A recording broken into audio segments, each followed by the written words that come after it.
Hi hello దోస్తులు, welcome back my channel. మీ అందరి కోసం ఈరోజు ఎగ్ గ్రేవీ కర్రీ ఎలా చేయాలో చాలా టేస్టీగా, రుచికరంగా, తొందరగా అయ్యే విధంగా చక్కగా చూపిస్తాను. పుల్కాలోకైనా, పరాటాలోకైనా, వైట్ రైస్లోకైనా, బిర్యానీలోకైనా, ఎందులో అయినా తుచల్ మయాత అనిద్ది. చాలా టేస్టీగా ఉండిద్ది. మీరు ట్రై చేయండి, టేస్ట్ చాలా బాగుంటుందండి. ప్రాసెస్ చూద్దాం, మీరు ట్రై చేయండి. ఫస్ట్ ఆఫ్ ఆల్ 6 గుడ్లు శుభ్రంగా క్లీన్ చేసి పెట్టుకోవాలి. స్టవ్ ఆన్ చేసి మనం ఎగ్స్ను ఉడకబెట్టుకుందాం. ఒక గిన్నెలో ఎగ్స్ తీసుకోవాలి. మన ఎగ్స్ వాటర్లో మునిగినట్లయితే మంచి గుడ్లండి, పైకి తేలినట్లయితే కుళ్ళుబోతు గుడ్లండి, గుర్తుపెట్టుకోండి. ఒక 10 మినిట్స్ మీడియం ఫ్లేమ్ మీద ఉడకబెట్టుకుందాం. గుడ్లు ఒక పక్క ఉడికిపోతున్నాయి. ఈలోపు మనం ఆనియన్స్, టమాటా, పచ్చిమిర్చి సన్నగా కట్ చేసుకుందాం. టమాటా, ఆనియన్ కట్ చేసుకోవటం అయిపోయింది. ఇలా సన్నగా ముక్కలు చేసుకున్న ఆనియన్ డైరెక్ట్ కర్రీలో వేసుకుందాం. ఇలా పొడవుగా కట్ చేసిన ఆనియన్ ఫ్రై చేసి మిక్సీ పట్టుకుందాం గ్రేవీనెస్ కోసం. ఇంకో స్టవ్ మీద ఆనియన్ ఫ్రై చేసుకుందాం.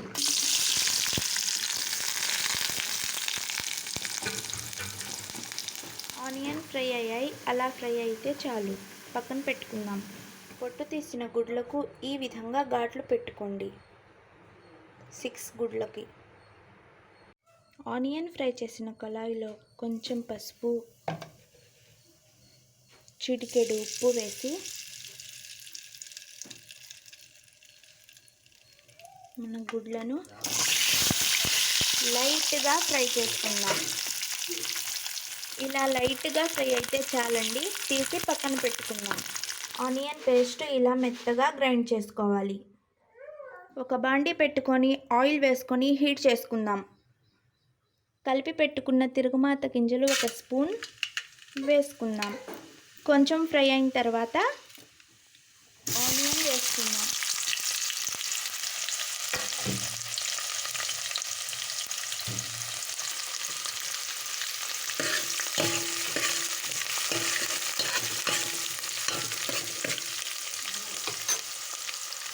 సన్నగా కట్ చేసుకున్న ఆనియన్ ఫ్రై అవుతున్నాయి. 2 ముక్కలు చేసిన 2 పచ్చిమిర్చి వేసుకుందాం.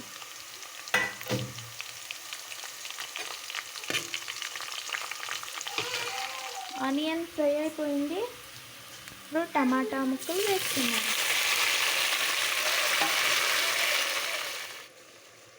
1 టీ స్పూన్ సాల్ట్ వేసుకోవాలి. టేస్ట్కు తగినట్టుగా కల్లుప్పు వేసుకుందాం. ఫ్రైలో కాకుండా కర్రీలో కల్లుప్పు వేసుకుంటే టేస్ట్ చాలా బాగుంటుంది. మూత పెట్టి 5 మినిట్స్ మంచిగా మగ్గనిద్దాం. మనం రెడీ చేసి పెట్టుకున్న పేస్ట్ వేసుకుందాం. గ్రేవీనెస్ చాలా బాగుంటుందండి.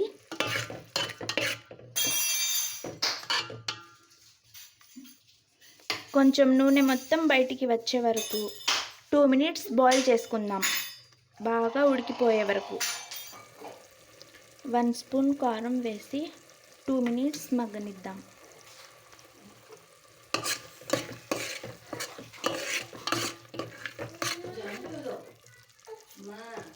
కొంచెం కూడా వాటర్ వేసే పని లేదు.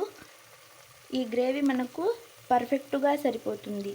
ఇప్పుడు ఫ్రై చేసుకున్న ఎగ్స్ వేసుకుందాం.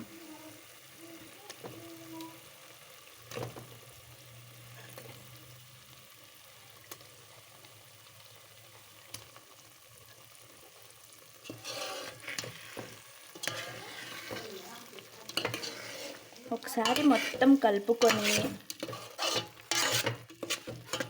2 మినిట్స్ మూత పెట్టి